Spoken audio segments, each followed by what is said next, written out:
Nous sommes bons. Votre Altesse royale, Mesdames, Messieurs les chefs d'État et de gouvernement, Mesdames, Messieurs les présidents et directeurs généraux d'organisations internationales et de banques régionales et banques de développement, ladies and gentlemen, thank you very much for being here. I will just kick off this meeting. We have an agenda, and the purpose of this meeting was to make the follow-up on two main issues, largely and totally correlated, obviously. Restoration in Africa with the Horizon 2030 and the Great Green Wall Initiative that we relaunched, I would say, in January and presided by President of Mauritania. So 10 months after the One Planet Summit on biodiversity, I'm very happy to be here with you. Your Majesty, the Royal Highness, I wanted to thank you for hosting us and for being here and for being so committed and for having been, I would say, a pioneer, definitely, of all these commitments and with intuitions, with organizations, with commitments, or for bringing so many people with expertise, financing, and so on. So the idea here is to make a follow-up. I remember that in January, on the One Planet Summit, we launched an initiative, $19 billion committed. We are here, and I can confirm this 19 billion. They are committed and they are arriving. Now the question and the purpose of this meeting is to prepare the next steps. Et donc de pouvoir avancer ensemble sur les prochaines étapes. Donc voilà, l'idée c'est vraiment de faire un point rapide. Donc dans un premier temps, nous allons parler de l'agenda de restauration en Afrique à horizon 2030 et ensuite de l'initiative de la Grande Muraille Verte. Et sans plus attendre, je propose qu'on lance tout de suite cette discussion. Your Royal Highness, you have demonstrated this strong interest since the One Planet Summit for this major initiative, but we launched a series of other initiatives largely correlated, so I give you the floor. Merci, Monsieur le Président. C'est très gentil à vous. Your Excellencies, ladies and gentlemen, at this vital COP26 conference, and following the momentum we built at the One Planet Summit, I am enormously grateful to President Ghazouani and President Macron for inviting me to co-host today's high-level discussion on accelerating land restoration in Africa, the case of the Great Green Wall. And if I may say so, it is a great pleasure to be with you all in person after so many months staring at the screen. Now, nature, people and planet are all part of one common system. Transforming the land sector, agriculture, forestry, wetlands and bioenergy towards more sustainable practices could contribute an estimated 30% of the global mitigation needed by 2050 to deliver the 1.5 degree centigrade target. For example, regenerative agriculture, organic and no-till farming to restore soil fertility, and innovative agroforestry systems could enable agriculture to become a net carbon sink. This offers the real and hugely encouraging prospect of revitalizing rural communities, rolling climate change backwards profitably as it revitalizes rural communities and enhances human health. But to do this will require the big global agri-industrial corporations to revise their operating models to benefit both biodiversity and small-scale farmers. Our objective, ladies and gentlemen, is to transform the lives and livelihoods of millions of smallholder farmers, landowners and fishermen, along with rural and coastal communities all around the world. To achieve this, we should not be afraid to reorientate our long-standing incentive structures. In this way, we can create a more sustainable world while maintaining food security and employment. These challenges are particularly well understood in Africa, to whom the United Kingdom will proudly pass the baton to host COP27. And bearing in mind that there are some 700 million hectares of degraded land in Africa alone, the Great Green Wall Initiative offers a precious opportunity to restore land, forests and biodiversity, while also addressing the social, economic and environmental impacts of land degradation and desertification. It can also offer a model for the vital role of sustainable supply chains. Now, I very much hope that in our short time together we can focus on the practical actions we can take to start seeing immediate implementation and results on the ground. After all, we are here sharing a common belief that we must work together to restore vast amounts of land while stimulating the local economy as part of a just and sustainable transition. However, we also know that this transition will cost trillions, not billions, of dollars to resolve. The question now is how to improve rapidly the number of genuinely sustainable projects across a range of public-private mechanisms, including pipelines of private investment. And with this in mind, I'm very glad to be joined by some of the CEOs from my Sustainable Markets Initiative who have been working on this very issue. As they look at the pipeline that links investment to projects that can support adaptation and bring about a rapid transition across the industries, across all industries, they have identified key barriers that we must together address. First of all, building capacity for project development with a focus on genuinely sustainable and investable projects at scale. Second, building our cross-border networks to ensure equitable access to expertise and science, as well as emerging solutions and technologies. Third, increasing the pipeline of bankable and genuinely sustainable projects and connecting them with the funding sources which are the best fit, be they public, private, or more likely a blend of both. And finally, building the systems that allow countries to stay up to date with rapidly evolving international standards and with private and public sector expectations. I know that the CEOs present today will be able to speak about some of the ways in which we are working to remove these barriers to help deliver the much needed action on the ground. But I'm afraid we need your help. Your Excellencies, ladies and gentlemen, we have a precious opportunity to make sustainability the growth story of our time, yet the window for action is, as we all know, rapidly closing. So with the tremendous potential of a vibrant young population and unique and precious natural landscapes, Africa is particularly well placed to seize this opportunity. So let us roll up our sleeves and start designing the creative solutions we need to secure the future for generations to come. And because working together, at the end of the day, I know we can succeed. Thank you, Mr. President. Merci beaucoup. Merci beaucoup, Altesse Royale. Thank you so much for the speech. I will now give the floor to the President of Nigeria, President Buhari. The floor is yours. Thank you very much, Your Excellency. Your Royal Highness, Prince of Wales, Your Excellency, the President of the French Republic, distinguished guests, ladies and gentlemen, I'm especially happy to be part of this social side event and grand reception co-hosted by His Royal Highness Prince of Wales, His Excellency the President of the French Republic, and His Excellency the President or his representative of the Islamic Republic of Mauritania.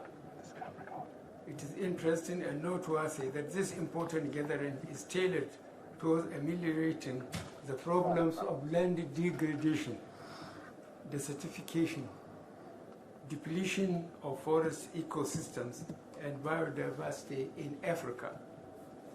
As part of the outcome of the 4th edition of the One Planet Summit on Biodiversity organized by the French government in Paris, France on 11th January 2021, the coalition of international communities, especially the technical and financial partners, pledged commitment of financial resources for upscaling the implementation of the Great Green Wall Initiative in Africa. The summit can be regarded as a direct response to the request for support by African leaders to global communities on addressing Africa's environmental challenges. For this, Africa is grateful. Since the pledges by the financial partners, the United Nations Convention to combat desertification has continued to give technical backstopping to the Pan-African Agency of the Great Green Wall through the establishment of Great Green Wall Accelerator for the 2021 to 2030 decennial priority investment plan for Great Green Wall program. This is to fast-track the implementation process with the prime purpose of translating the pledged financial resources of 19.68 billion United States dollars into hectares of land restoration and other livelihood improvements at various country levels. On progress of actions so far taken to actualize the process, Nigeria participated in drafting and harmonizing the result framework for the accelerator with 5 cardinal pillars to address the 2021-2030 decennial priority investment plan ambition of the Great Green Wall, with focus on the following: A, restoration of 100 million hectares of degraded land; B, sequestration of 250 million tons of carbon; C, creation of 10 million green jobs; D, resilient economic development in the various member states; E, capacity strengthening and development.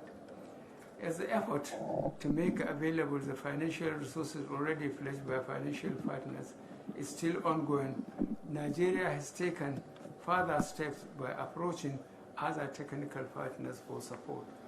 The partners include the Food and Agriculture Organization, United Nations Environment Program, United Nations Development Program, Global Environment Facility, with whom Nigeria is holding discussions on resource mobilization for ecosystem restoration. With all hands on deck and concerted efforts at land restoration by African leaders, I am optimistic that Africa's ambition to restoring over 100 million hectares of degraded landscape for productive agriculture is achievable. Distinguished ladies and gentlemen, I am pleased to inform you that Nigeria will soon be assuming the leadership of Conference of Heads of State and Government of the Pan-African Agency of the Great Green Wall. Nigeria pledges her unalloyed commitment to expanding the achievements of the GGW program in Africa from the viable status attained under the leadership of my brother, President of the Islamic Republic of Mauritania.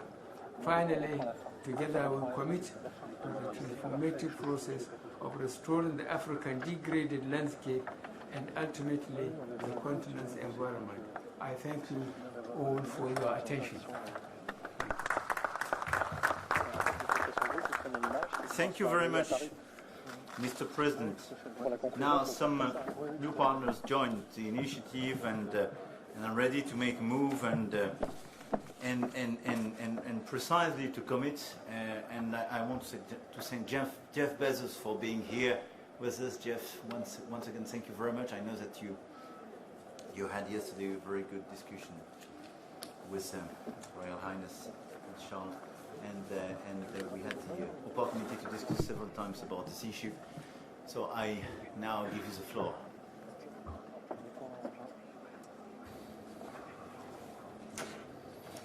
President Macron, Your Royal Highness, President Buhari, distinguished heads of state, ladies and gentlemen. Restoring nature and land is one of the most exciting opportunities in the world today. Think about it. We have molecules of carbon dioxide in the atmosphere that are causing climate change and the destruction that it brings.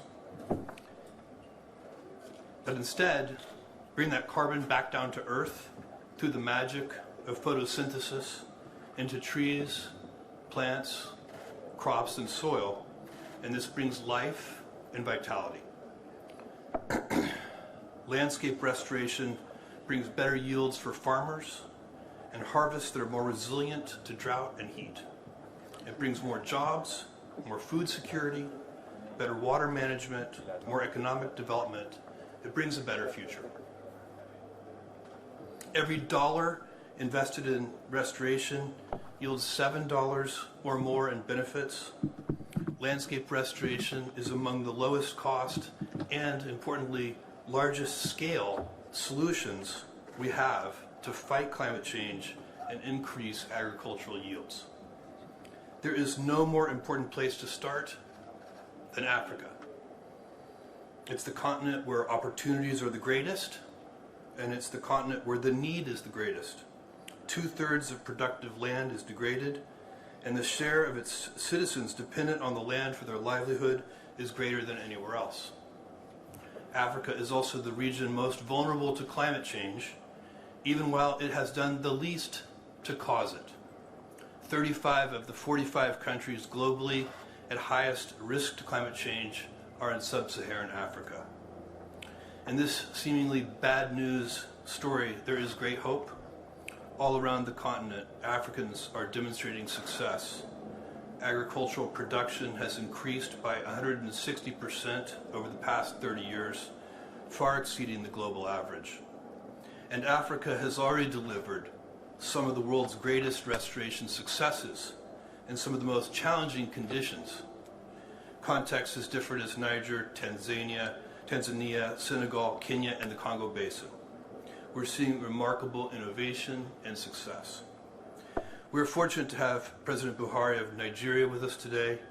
Nigeria plays a critical role in the restoration movement and has pledged to restore 4 million hectares of degraded land. This kind of ambition, coming from Africa's largest economy, underscores just how vital this issue is.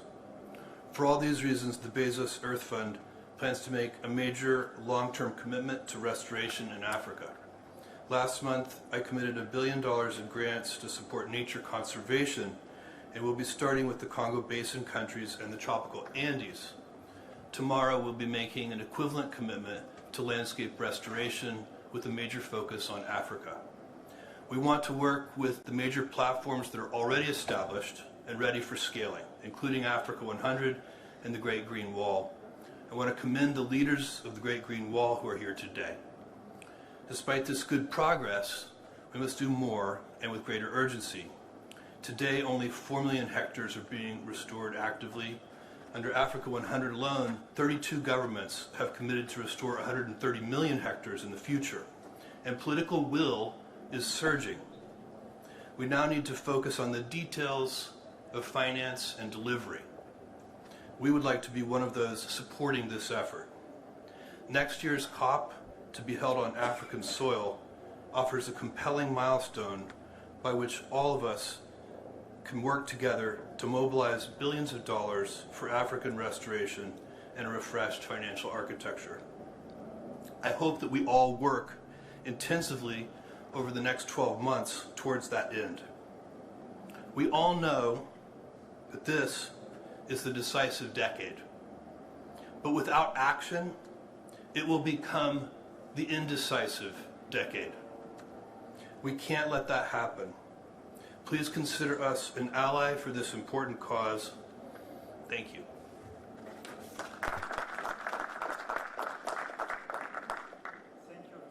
Thank you very much, Jeff. Thank you for the commitments and the clarity of your decisions. Now we have a short video in order to present some of the main outcomes after the One Planet Summit. Altesse, Excellences, Mesdames et Messieurs, je regrette de ne pas être en présentiel avec vous. Mais grâce aux prouesses de la technologie, je peux remercier le président Ghazouani, son Altesse le Prince Charles et le président Macron pour m'avoir invité à la présente rencontre. Je peux aussi saluer tous les chefs d'État présents, notamment le président Bazoum, avec lequel nous avons réalisé une historique alternance démocratique parce que nous avons compris que nos pays ont besoin d'institutions démocratiques fortes et stables pour faire face aux défis de la pauvreté, du terrorisme, de la démographie et du climat. Tous ces défis sont entrelacés au Sahel, où le désert avance suite à la dégradation des terres. Cette dégradation a essentiellement deux causes, la démographie et le climat. La transition démographique est lente en Afrique, particulièrement au Sahel. La forte croissance démographique y entraîne une surexploitation des ressources naturelles. Les activités anthropiques détruisent le couvert forestier et herbacé, et le sol nu se dégrade sous les effets du changement climatique. L'érosion éolienne, hydrique et la hausse des températures notamment. Le Sahel est pris dans une terrible spirale pauvreté, dégradation des terres, pauvreté. Il connaît de ce fait les migrations, les conflits intercommunautaires et le terrorisme. Le Sahel est une urgence écologique. Au Niger, face à cette situation, nous cherchons à créer les conditions de la transition démographique, à trouver des sources d'énergie alternatives au bois énergie. Nous avons mis en œuvre l'initiative 3M. Les Nigériens nourrissent les Nigériens. Cette politique agricole est considérée comme un modèle par la FAO et d'autres organisations internationales. C'est sur l'initiative 3M que nous avons aligné les actions de la Grande Muraille Verte. Depuis 2011, des centaines de milliers d'hectares de terres ont été récupérés et la productivité agricole a été améliorée. Nous avons noté un recul de la pauvreté en milieu rural de 10%, particulièrement chez les femmes. Les résultats auraient été encore plus importants si l'axe relatif à la restauration des terres n'était pas sous-financé. C'est dire que le Niger et les autres pays du Sahel ont besoin de l'accélérateur de la Grande Muraille Verte afin de disposer des ressources suffisantes pour atteindre les objectifs fixés d'ici 2030. Restauration de 100 millions d'hectares de terres dégradées, création de 10 millions d'emplois, séquestration de 250 millions de tonnes de carbone notamment. La Grande Muraille Verte est devenue aujourd'hui un outil de développement rural qui vise non seulement la restauration des terres, mais aussi des actions comme l'éducation, la santé et l'énergie. La Fondation Issoufou Mahamadou est déjà à pied d'œuvre pour y contribuer à travers la création d'un puits de carbone de 5000 hectares ainsi que la construction de classes et des centres de santé. Elle est engagée sur le terrain avec d'autres fondations, notamment Africa Wildlife Foundation. Le Sahel n'est pas une cause perdue. Le bénéfice de la restauration des terres serait 10 fois plus élevé que ses coûts. La Grande Muraille Verte est une forte contribution à la réduction de notre dette écologique vis-à-vis des générations futures. Le temps presse. Les promesses doivent rapidement se transformer en réalité. Je vous remercie.